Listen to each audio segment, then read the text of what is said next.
जीवन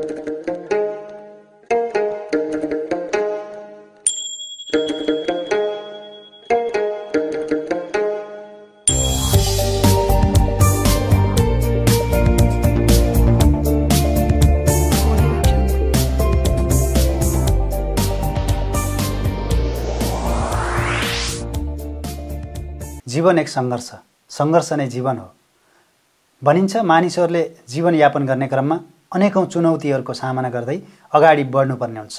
यो नै जीवनको रीत हो। यी र यस्तै विषयहरूमा केन्द्रित रहेर नमस्ते नेपालले आफ्ना प्रस्तुतिहरू गर्दै आइरहेको छ।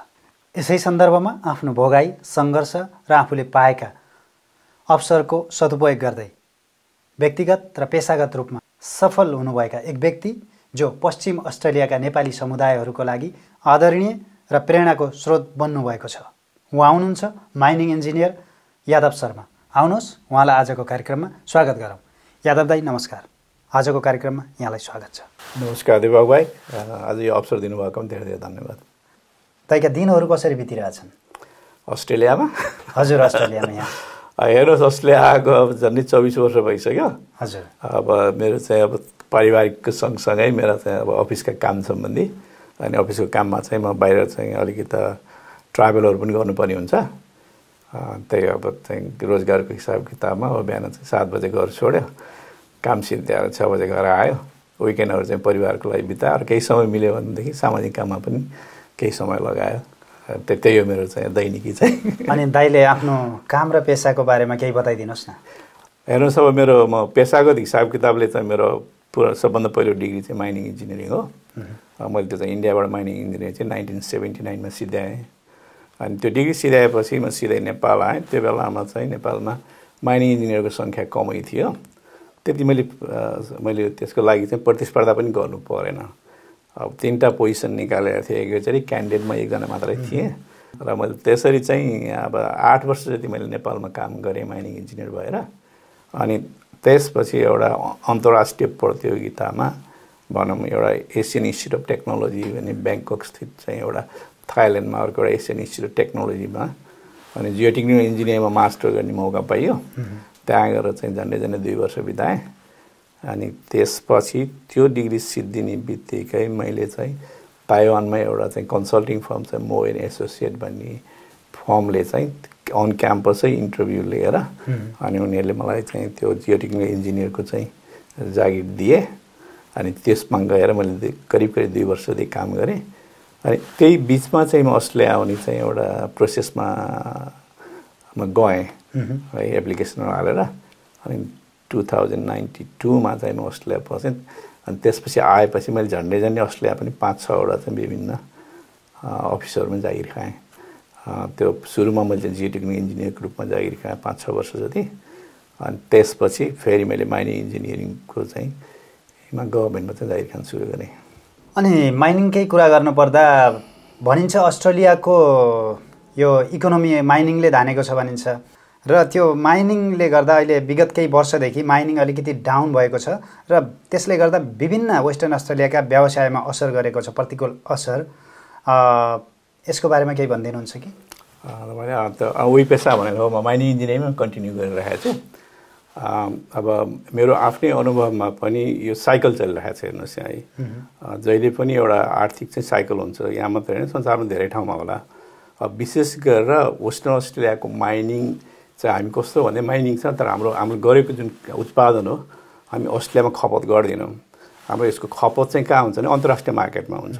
अब यसको चाहिँ धेरै जस्तो चाहिँ अब आइरन ओर माइनरहरूको चाहिँ बाट जुन चाहिँ प्रडक्ट हुन्छ भने त्यहाँबाट जे उत्पादन गरिन्छ त्यसको चाहिँ हाम्रा चाहिँ अब ग्राहकहरू चाहिँ चाइना, जापान र कोरियाहरू हुन्। अब उनीहरूको चाहिँ आर्थिक वृद्धि र चाहिँ सहरीकरण हुँदाखेरि त्यसको चाहिँ जति प्रयोग हुन्छ त्यही हिसाबको हाम्रो यहाँ मार्केट निर्धारण हुन्छ है। र हामीले चाहिँ हिस्टोरिकल हेर्दाखेरि के भइरहेको छ भनेदेखि चाइनाको चाहिँ गएको 10-12 वर्ष चाहिँ एउटा अर्बनाइजेसन भन्नाले सहरीकरण व्यापक रूपमा भयो। त्यो हुँदाखेरि स्टिलको प्रयोग धेरै भयो। त्यसको लागि हामीहरूको यहाँको उत्पादनको धेरै खाँचो थियो। अनि जुन रूपले उनीहरूको आर्थिक विकास भइरहेको थियो हामी उनीहरू चाहिँ आर्थिक विकास चाहिँ हैन 2 डिजिटमा भन्ने कुरा हुन्छ। भने मतलब अब धेरै जस्तो देशले चाहिँ 3-4% को दरले चाहिँ होइन डोमेस्टिक चाहिँ ग्राहक चाहिँ उत्पादन गर्नु गाह्रो पर्दाखेरि पनि उनीहरूको 10-12% भइरहेको थियो कुनै बेलामा है अनि त्यसको चाहिँ फाइदा अस्ट्रेलियाले राम्रैसँग उठायो कहिलेबाट भन्नुहुन्छ भने 2002-03 सालबाट लिएर झन्डै 2012-13 सालसम्म चाहिँ यहाँ चाहिँ माइनिङको चाहिँ राम्रो मार्केट थियो त्यही अनुसार त्यो सिधै चाहिँ हाम्रो के भने जब मार्केटमा पनि रिफ्लेक्ट भयो है त्यसो भए हुनाले त्यो बेलामा कन्स्ट्रक्सनमा लागेका मान्छेहरू अनि इन्जिनियर पेसामा लागेका मान्छेहरू त्यसपछि चाहिँ अरू अब माइनिङसम्म चाहिँ उनीहरूको जसको स्किल चाहिँ उपयोगी थियो होइन तिनीहरू पनि एउटा लेबर काम भनौँ अरू विभिन्न खालको मेसिन चलाउनेबाट लिएर अरू लेबर र अरू टेक्निकल काममा पनि धेरै मान्छेहरू चाहिँ त्यसमा उनीहरू जागिर थियो उनीहरूको अनि त्यसको सँगसँगै के हुन्छ भने उनीहरूलाई सप्लाई गर्ने अरू बाँकी जुन चाहिँ पेरिफेरल मार्केट हुन्छ नि उनीहरूले पनि त्यत्तिकै काम पाउने उनीहरूको रोजगार बढ्ने उनीहरूको पनि आर्थिक चाहिँ त्यसले वृद्धि हुने सम्भावना थियो त्यो बेलामा यस्तो लाग्थ्यो कि अस्ट्रेलियामा पसेको को चाहिँ मान्छेले चाहिँ जागिर पाउँदैन होला त है तर अहिले गएको चाहिँ 3-4 वर्षमा त्यसले फरक माड्यो किन उतापट्टि पनि सेचुरेसनमा पुग्यो अनि चाइनाको विशेष गरेर ओलम्पिक सिद्धिएपछि कन्स्ट्रक्सन कामहरू चाहिँ धेरै कम हुँदै जान थाले र चाइनाले आइरन ओरहरू चाहिँ अब किन्ने चाहिँ घट्दै जान थाल्यो त्यो जुन प्रक्रिया हो भनौँ न जुन प्रोसेस हो त्यो चाहिँ घट्दै जान थाल्यो अनि हामीहरूको यहाँको चाहिँ अब रोजगार भनौँ न र चाहिँ माइनिङ रिलेटेड रोजगारहरू चाहिँ डाइरेक्ट त्यसरी रिलेटेड भएको हुनाले गएको 3-4 वर्षको चेन्ज चाहिँ तपाईँ त्यसो देख्न सक्नुहुन्छ अनि दाइ यो पेसामा आबद्ध हुनुभएको कति भयो अब हेर्नुहोस् अब मेरो चाहिँ मैले पढेकै टाइमबाट हिसाब गर्दाखेरि र जुन बेला मैले जागिर खान सुरु गरेँ मैले 1979मा मैले खनि तथा भूगर्भ विभाग नेपालमा चाहिँ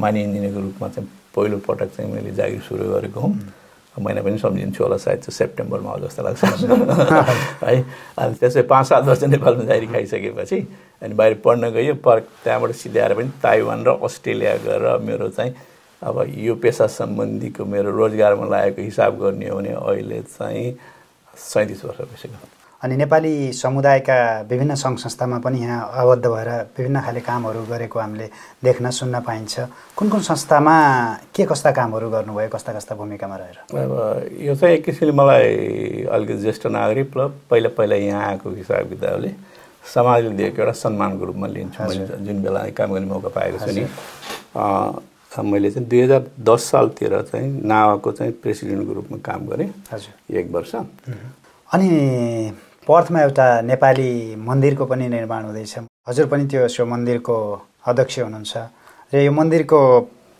कार्य अगाडिहरू कतिसम्म अगाडि बढेको छ र के कस्ता अभियानहरू यहाँहरूले अगाडि बढाउनु भएको छ अब यो त्यस्तै हेर्नुहोस् समाज बढ्दै गएपछि के हुन्छ भने हाम्रा मूल्य मान्यताहरूलाई जगेर्ना गर्ने र समाजलाई त्यसमा चाहिँ कसरी इन्क्लुसिभ बनाउने भन्ने चाहिँ यो जहिले पनि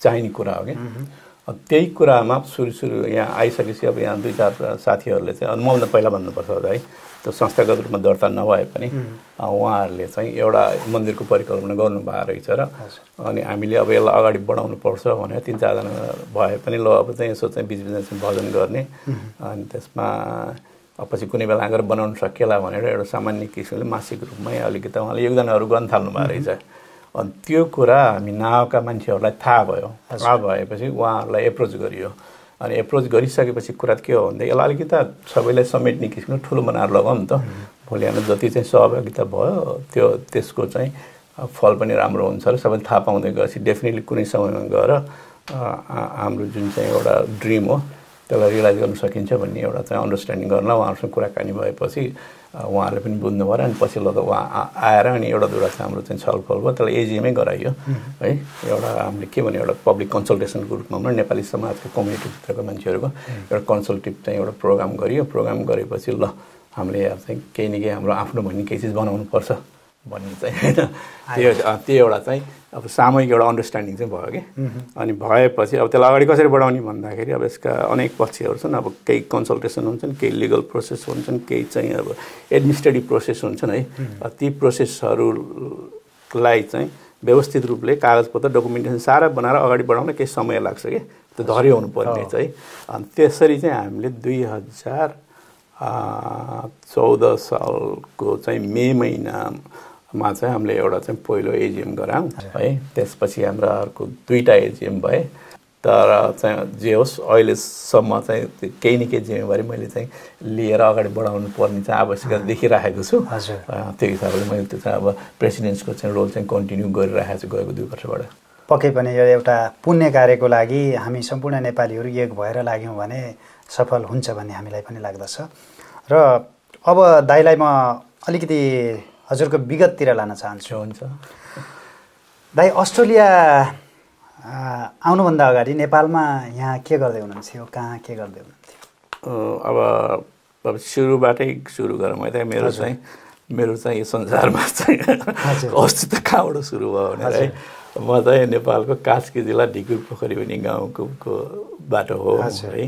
अनि मैले प्राइमेरी शिक्षा चाहिँ करिब मैले चाहिँ ढिकुर पोखरीबाटै सिद्ध्याएँ। अनि त्यो बेला कुरा गर्दाखेरि तपाईँको अब स्कुलका र अहिलेका चाहिँ अब तुलनै गर्न मिल्दैन।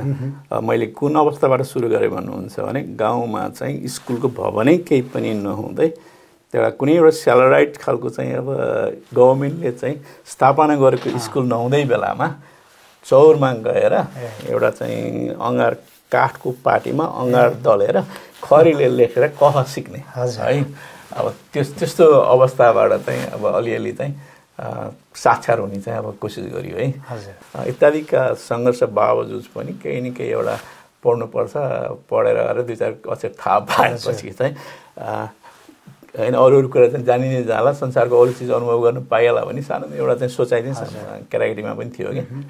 अनि त्यसपछि प्राइमेरी एजुकेसन चाहिँ मैले गाउँमै सिधै। तर दुर्भाग्यवश मेरो के भयो भनेदेखि मेरो मुवा चाहिँ 6-7 वर्ष हुँदाखेरि बित्नुभयो।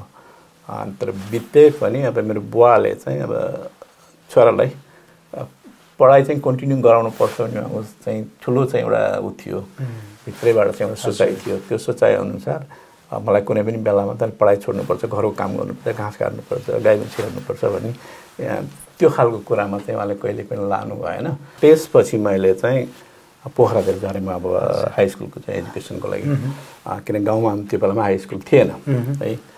अब सङ्घर्ष भन्ने कि अब यसलाई चुनौती भन्ने है। जस्तै एउटा निम्न मध्यम वर्गबाट आएको मान्छेहरूलाई सहरमा जानु पऱ्यो, डेरा खोल्नु पऱ्यो, डेराको बहाल तिर्नु पऱ्यो होइन है। अब यी सारा कुराहरू चाहिँ त्यो बेलामा क्यास भन्ने कुराहरू गाउँको मान्छेहरूसँग एकदम कम हुन्थ्यो। हेर्नुहोस् है, उस्तै अप्ठ्यारो पर्दाखेरि अब होइन ड्रेस किन्नु पर्ने कुराहरू, अब स्कुलका कापी किताब किन्नुपर्ने कुराहरूबाट फिस दिने कुराहरूसँग पनि कुनै बेला चाहिँ हामीलाई त्यति सजिलो भएको थिएन। हेर्नुहोस् है, अब त्यसलाई समहाउ त्यो एउटा प्रवृत्ति इच्छा भएपछि र एउटा घरको मान्छेको चाहिँ सहयोग भएपछि होइन अब हामीले चाहिँ अगाडि बढ्नुको लागि केही न केही चुनौती लिनु पनि पर्छ। त्यसलाई सङ्घर्ष नमानिकन एउटा चाहिँ लाइफका चाहिँ अति नगरी नहुने चाहिँ कर्मको रूपमा लिन थालेपछि त्यो बाटो खोल्दै जाँदो रहेछन् कि है। अनि त्यो हिसाब किताबले मैले हाई स्कुल चाहिँ अब पोखराबाट चाहिँ नेसनल मल्टिपर्पज हाई स्कुलबाट 2028 सालमा मेरो हाई स्कुल सिद्ध्याएँ। त्यो बेलामा चिनिएका क्याम्पसहरूमा बाहिर गएर अलिकति मेहनत गरेपछि अरू बाहिर जान सक्ने अरू मौका चाहिँ आउँछन् भन्ने कुरा कता चाहिँ थाहा पाइएको थियो, त्यो इन्फर्मेसन थियो कि है। अनि त्यसले गर्दा म चाहिँ त्यहाँबाट सिध्याएर म अस्कलमा पढ्न गएँ 72-74 सम्म चाहिँ आइएससी त्यहाँबाट सिध्याएपछि अनि अब नेपालमा इन्जिनियरिङ इन्स्टिट्युसन थिएन त्यो बेलामा है। भनेपछि नेपालमा पढेर अब प्राविधिक हुने भन्ने कुरा चाहिँ अलिक गाह्रो थियो है। अब के गर्नु पर्यो, देशै छोड्नु पर्ने अवस्थामा लाइफ पढ्नुको लागि। तर भाग्यवश चाहिँ के हो भने स्कलरसिप पाइयो। स्कलरसिप पाएर म चाहिँ इन्डियाको चाहिँ इन्डियन स्कुल अफ माइन्स भन्ने चाहिँ धनबाद भन्ने ठाउँमा जुन चाहिँ इन्डियन स्टुडेन्टहरू उनीहरू चाहिँ एउटा नेसनल लेभलकै कम्पिटिसनमा आएर चाहिँ पढ्न पाउने एउटा निकै प्रतिस्पर्धात्मक चाहिँ खालको चाहिँ अब अध्ययन गर्नुपर्ने ठाउँमा मौका पाइयो पढ्नलाई। अनि त्यहाँबाट माइनिङ इन्जिनियर सिद्ध्याएपछि म नेपाल गएर माइनिङ इन्जिनियरको रूपमा चाहिँ 7-8 वर्ष काम गरेँ। अनि हजुर इन्डिया पढ्न जानुभयो भन्नुभयो। हजुर इन्डिया पढ्नुभयो र अस्ट्रेलिया आउने योजना कसरी बनाउनु भयो?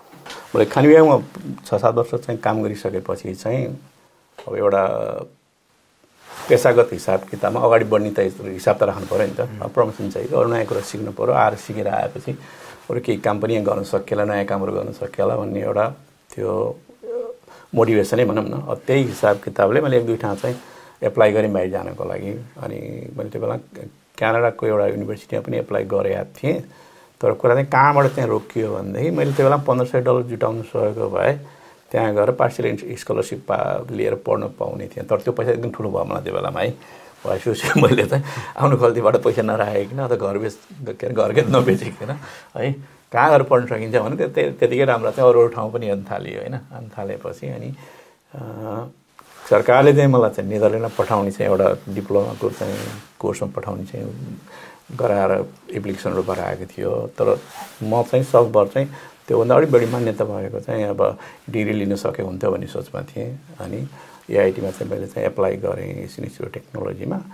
अनि कन्सिडेन्टली चाहिँ के चाहिँ भयो भनेदेखि दुवैतिरबाट एकैचोटि चाहिँ कन्फर्मेसन आयो। कन्फर्मेसन आएपछि मलाई अलिक दोधारो हो के गर्ने त, एकातिर गयो भनेदेखि अलिकति पैसा पनि आउँछ, स्कलरसिप के अरे पैसा आउँछ होइन। नेपाल फर्केर 2-4 पैसा आउँछ, घरसर बनाउनु पनि सकिन्थ्यो होला जोडजाड पारेर, र युरोप देखिन्थ्यो होइन। तर चाहिँ डिग्री चाहिँ डिप्लोमा मात्रै हुने भयो, बाहिर अरू त्यसले चाहिँ त्यति साह्रो चाहिँ आफ्नो क्षेत्रमा अगाडि बढाउने सिप सिक्ने र देन दिन सक्ने खालको चाहिँ डिग्री नहोला भयो है। अब त्यसो हुनाले मैले एआइटी चाहिँ छाने है। एआइटीको चाहिँ स्कलरसिप एकदमै मिनिमम चाहिँ खालि फिस तिर्न नपर्ने, पुस्तक किन्नहरू पुग्ने, एकोमोडेसन दिने र पैसा खुसाले केही हुन्थेन, ठाउँसँग देख्ने कुरा पनि हुने थिएन। तर जस्ट डिसिजन प्रोसेसमा पुग्दाखेरि अब प्रोस एन्ड कोन र होइन कस्ट बेनिफिट एनालिसिस भन्ने जस्तै होइन एउटा पिक्चर अगाडि राखेर गर्दाखेरि चाहिँ उसो बेला ठिक छ एआइटी जाने भन्ने चाहिँ निर्णय भयो। अनि एआइटी गएँ। एआइटी गएपछि चाहिँ त्यहाँ देखियो 2-4 जना साथीहरू चाहिँ अब त्यहाँबाट पास गरेकाहरू चाहिँ धेरै जस्तो अमेरिका अस्ट्रेलियामा फर्दर स्टडी भनौँ अथवा माइग्रेसनै गर्नु खोजे पनि सजिलै गइराखेका थिए। र चाहिँ एउटा पेसागत हिसाब किताबले एउटा अर्को चाहिँ मौका चाहिँ आउने जस्तो देखिन थाल्यो भनौँ न। अनि त्यही बेलामा अरू 5-7 साथी त्यहाँ पढिरहेको नेपाली साथीहरू पनि अब अस्ट्रेलिया आउने चाहिँ सोचमा चाहिँ हुनुहुँदैछ। अनि कुराकानी हुँदाखेरि त्यही त अनि अब यङ हुँदाखेरि होइन साथीको माहौलमा चाहिँ के गर्ने भन्नेमा गइन्छ र हेरौँ त के हुँदैछ भने एप्लिकेसन हालियो होइन। एप्लिकेसन हालेपछि तर एप्लिकेसन चाहिँ मैले हालेँ। एप्लिकेसन हालेर म चाहिँ ताइवानतिर गएँ। त्यही बेला मलाई जब उताबाट अफर भयो। एप्लिकेसन चाहिँ मेरो चाहिँ अब ब्याङ्ककमा एप्लिकेसन हाल्यो। अनि उता गएँ 1.5 वर्ष चाहिँ उता गएँ। अनि त्यहाँबाट त्यो एप्लिकेसन प्रोसेस हुँदै गयो। तर मलाई त्यो बेला अलिक अप्ठ्यारो पनि परेको थियो त्यो एप्लिकेसनले। त्यो अप्ठ्यारो भन्दा सेन्स कि म चाहिँ ताइवानमा मेरो सारा कुराहरू चाहिँ ब्याङ्ककबाट गर्नुपर्ने। अब ताइवान जाने बित्तिकै चाहिँ मैले उनीहरूलाई भने यसरी म त्यसरी ताइवानमा आएछु कामको सिलसिलामा मैले त्यहाँ यसरी एप्लिकेसन हालेको थिएँ। अब मैले चाहिँ यसलाई अगाडि बढाउनुको लागि के चाहिँ गर्न चाहिन्छ भन्दा चाहिँ राम्रो सुझाव के दिन्छु भन्दाखेरि उनीहरू मलाई सुझावै नदिकन खुरुकुलाएर मेरो फाइल चाहिँ हङकङ पठाइदिएछन्। अब मलाई थाहा पनि छैन है। अनि एउटा सर्टेन समयभित्र त्यो सारा प्रोसेस सिध्याउनु पर्ने थियो। अनि मैले घरमा चाहिँ विद्यालयलाई भनेर आएर केटाकेटीहरूको सारा हेल्थ चेक गराएर नेपालमा त्यो बेलामा अस्ट्रेलियन एम्बेसी थियो। त्यो अस्ट्रेलियन एम्बेसीमा सारा हाम्रो कागजपत्रहरू चाहिँ अब चाहिँ बुझाउन लगाएँ। अनि यताबाट यिनीहरू चाहिँ हङकङ दिएको थाहा नभएपछि मेरो तर बाँकी काम चाहिँ थाइल्यान्डबाट सिद्धिन्छ होला भनेर मैले बिदा लिएर थाइल्यान्डमा गरेर काम सिद्ध्याउने हिसाब किताबमा सारा गरेर उनीहरू खबर गरे म भोलि त्यहाँ आउँदैछु यसरी चाहिँ अब मेरो सारा चाहिँ प्रोसेस सिद्धान्तको चाहिँ मेरो परिवार पनि आउँछ भनेर अघिल्लो दिन मलाई चाहिँ उहाँलाई फ्याक्स आउँछ कि तेरो फाइल यहाँ छैन, यहाँबाट केही पनि काम हुँदैन भनेर चाहिँ। तर हाम्रो अब मैले बिदा लिइसकेको थिएँ। परिवार नेपालबाट आउनेवाला थियो। अब अलिकति ब्याङ्कक घुम्ने पनि साह्रो प्रोग्राम थियो। अब जेसुकै हुन्छ भनेर म चाहिँ अब त्यहाँबाट गएर सिधै एमबिसी गएपछि किन यस्तो के भयो त मैले त त्यसरी उता पठाउनु भनेर रिक्वेस्ट पनि गरेको थिएन। यहीँबाट चाहिँ प्रोसेस चाल्न सुरु गरे हो। यस्तो किन भयो भन्दाखेरि अब ताइवान चाहिँ हामी यहाँबाट हेर्दैनौँ, हङकङबाट हेर्ने हो। त्यही भएर हामीले उता पठाइदियो। त्यो रविना काम सिद्ध्याउनु पर्छ भने 3-4 महिनाको लागि चाहिँ ब्याङ्ककमै बस्ने हो भने चाहिँ सम्भव छ। अरू बाँकी चाहिँ यहाँको पुलिस रिपोर्ट, नेपालको पुलिस रिपोर्ट, हेल्थका कागजहरू सारा कुरा हेरिसकेपछि अब हामीले फाइल चाहिँ फेरि हङकङबाट ब्याक चाहिँ अस्ट्रेलिया क्यानबरा पुर्याएर क्यानबेराबाट यहाँ खिच्नुपर्छ। यो चाहिँ डिप्लोमेटिकको सारा यो चाहिँ लेन्दी प्रोसेस हो। 3-4 महिना यहाँ बस्ने भए ठिक छ हो। हामीले चाहिँ अब उता पठाइयो तर तँलाई खबर भएन भन्ने कुरा गऱ्यो उनीहरूले। अरू मसँग अरू केही थिएन। त्यहाँ गएर काम सिद्ध्याएन, घुमघाम गऱ्यो, फर्केर ताइवान गयो। अब चाहिँ हङकङबाट त्यो काम कसरी प्रोसेस सिद्ध्याउने भन्नेमा चाहिँ गयो। तर त्यो बेलामा के भइरहेको थियो भनेदेखि हङकङको मान्छेहरू पनि त्यो बेलामा अब चाइनाको अन्तर्गत चाहिँ हङकङ जाने हिसाबले हङकङका मान्छेहरू आफै अमेरिका र अस्ट्रेलियातिर टन्न आउन खोजिरहेका थिए। त्यसले गर्दाखेरि मेरो चाहिँ फाइलको क्यु चाहिँ एकदम पछाडि पऱ्यो। जम्मा मेरो ब्याङ्ककमा छँदाखेरि 1724 थियो के अरे फाइल नम्बर। अनि हङकङमा पुग्दाखेरि 3,95,000मा पुगेछ त्यो चाहिँ है। अब भनेपछि त्यो कसरी थाहा भयो भनेदेखि उनीहरू मलाई केही पनि खबर नगरेपछि मेरो पुरानो चाहिँ हेल्थ चेक गरेका सारा कागजपत्रहरूको म्याद पनि सिद्धिसक्यो। अब यो हुँदैनवाला प्रोसेसमा चाहिँ जे हुन्छ हुँदैन त्यहीँ गएर टुङ्गो लगाउँ भनेर मैले 3-4 दिनको छुट्टी लिएर हङकङ गएपछि सुरुमा त फाइलै फेला परेन। अनि काउन्टरको तर अफिसर चाहिँ एकजना महिला चाहिँ म साह्रै चाहिँ बुझ्ने र त्यसलाई चाहिँ रिजल्भ गर्न चाहिँ इन्ट्रेस्ट देखाएको हुनाले त्यो साह्रै के भयो एउटा चाहिँ मलाई त्यो एभ्रिथिङको चाहिँ एउटा क्रोनोलोजिकल चाहिँ लेखेर पेस गर अनि फाइल पत्ता लगाउनु कोसिस गर्छु भनेपछि ल ठिक छ छोड्नु अनि भोलि फेरि आउनु है भने मैले समय लिएर भोलिपल्ट कहाँ तिम्रो फाइल चाहिँ फेला पऱ्यो यसरी केस अफिसर कहाँ लगेर फाइल राखिदिएको छु। अब पहिला चाहिँ तिम्रो चाहिँ के अरे फ्यामिलीको चाहिँ डकुमेन्टेसनहरू चाहिँ मिसप्लेस गरेर अलग फाइलमा रहेछ। अब हामी प्रोसेस गरेर चाँडै खबर गर्छौँ भने अब अनि मैले सोधेँ मेरो फेरि अब हेल्थ चेकअप गर्नुपर्छ भनेर समय त बितिसक्यो त्यो साह्रै नि त्यो पढ्दैन यो फाइलको प्रोसेसमा भयो हुनाले भनेको थिएँ।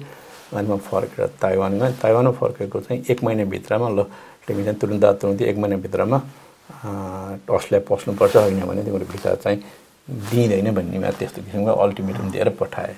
अब मेरो त कन्ट्र्याक्टको जागिर छ नेपालमा फ्यामिली छ उता व्यवस्था केही पनि मिलाएको छैन है। त्यो 1 महिनाको पिरियड चाहिँ यति छोटो भयो मलाई अब सारा चाहिँ कसरी टुङ्ग्याउने भन्ने चाहिँ अलिकति प्रेसर परेको थियो त्यो बेलामा है।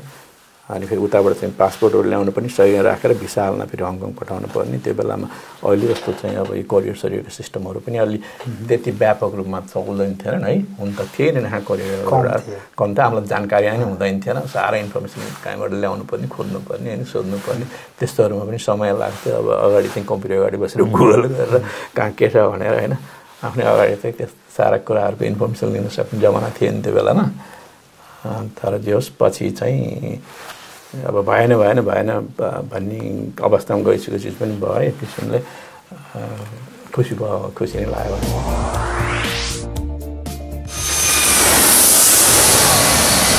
Best travel experience with cheapest airfare.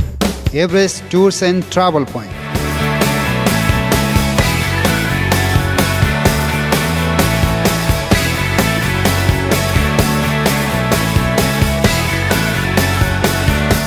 Our services: air ticketing, travel and tour packages, travel planning, travel insurance, hotel booking and car hire. 2-3 वर्षदेखि हजुरहरूलाई फ्लाइट टिकटिङ, टुर प्याकेज अनि हलिडे ट्रान्जिटहरूको सेवा उपलब्ध गराएर आइरहेका छौँ। अनि यो सेवा हजुरहरूलाई अझै सजिलो होस् भनेर एडिलेडबाट पनि हामीले ब्रान्च स्टार्ट गरिसकेका छौँ र अरू ठाउँ जस्तै ब्रिस्बेन, सिडनी र मेलबर्नमा पनि छिटै नै आउने जमर्को गर्दैछौँ। We are happy to serve you 24/7. Everest Tours and Travel Point.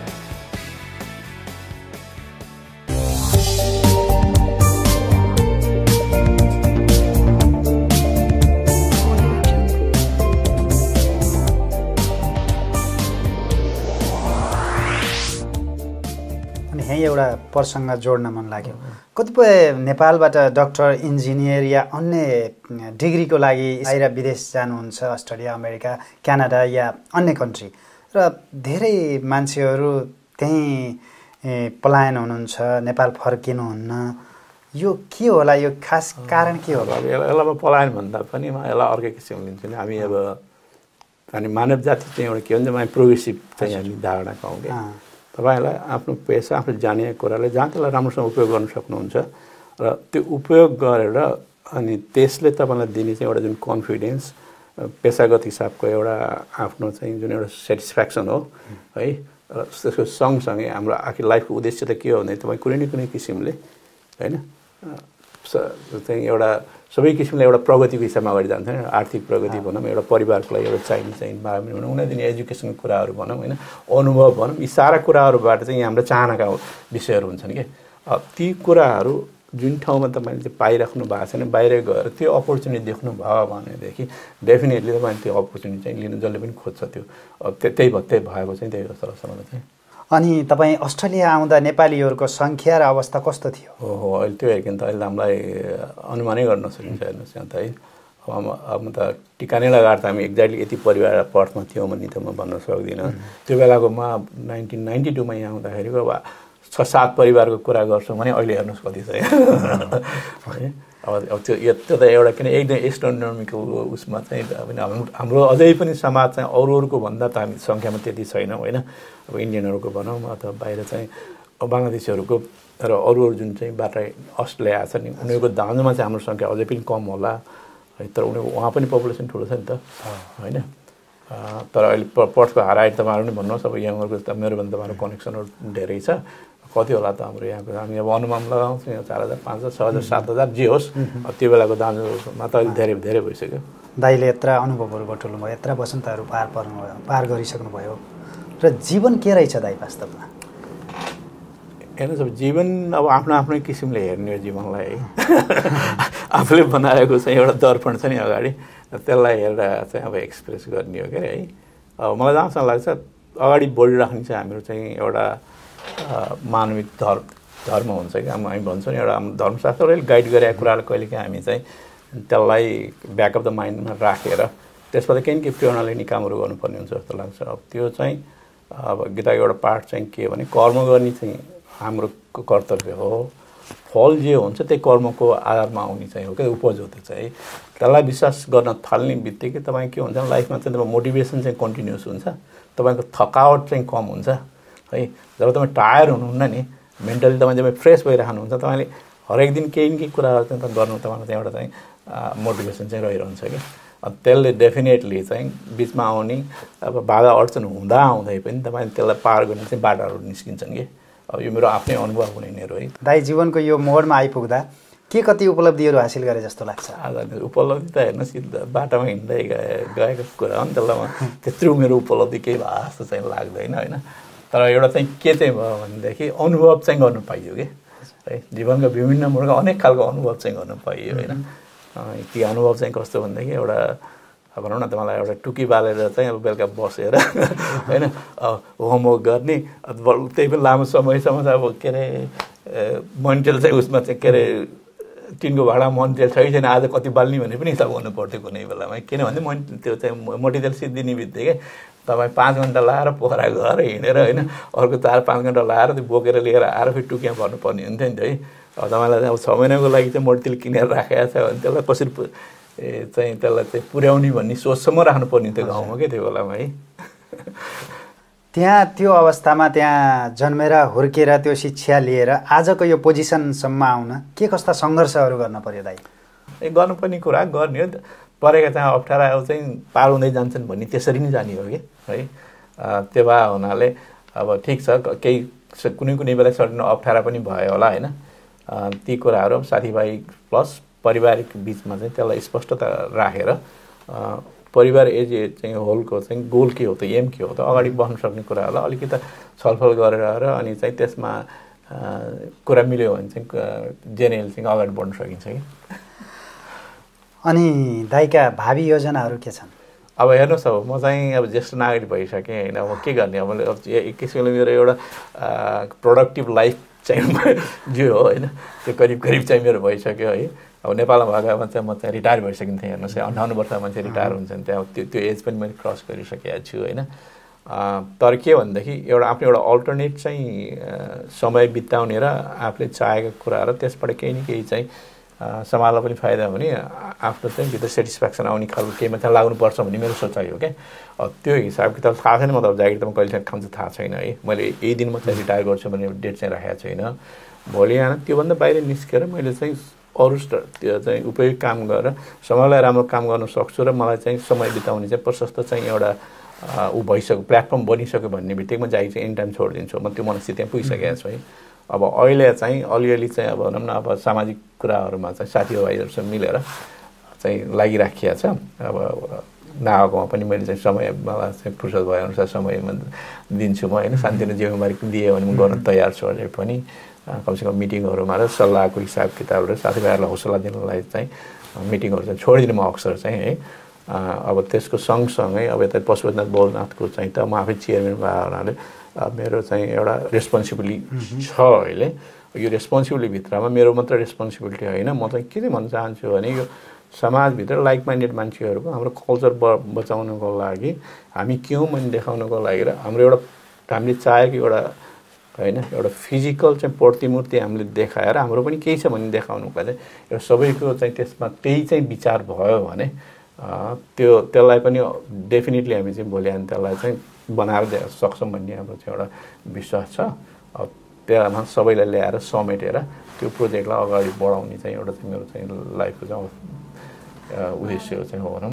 अनि नेपालबाट थुप्रै विद्यार्थीहरू युवा विद्यार्थीहरू आफ्नो उच्च शिक्षा होस् या आफ्नो उज्जवल भविष्यको लागि अस्ट्रेलिया आउने गरेका छन्, आइरहेका छन्। उहाँहरूको लागि के भन्न चाहनुहुन्छ दाइले? हेर्नुहोस् अब लाइफमा अगाडि बढ्नको लागि र तपाईँ नयाँ सिप सिक्नको लागि नयाँ शिक्षा लिनको लागि त्यो सिप प्रयोग गरेर लाइफलाई अगाडि बढाउने आफ्नो परिवारको उन्नति गर्ने यी सारा कुराहरू गर्नु पनि पर्छ यिनीहरू है, गर्नुपर्ने कुरा हो।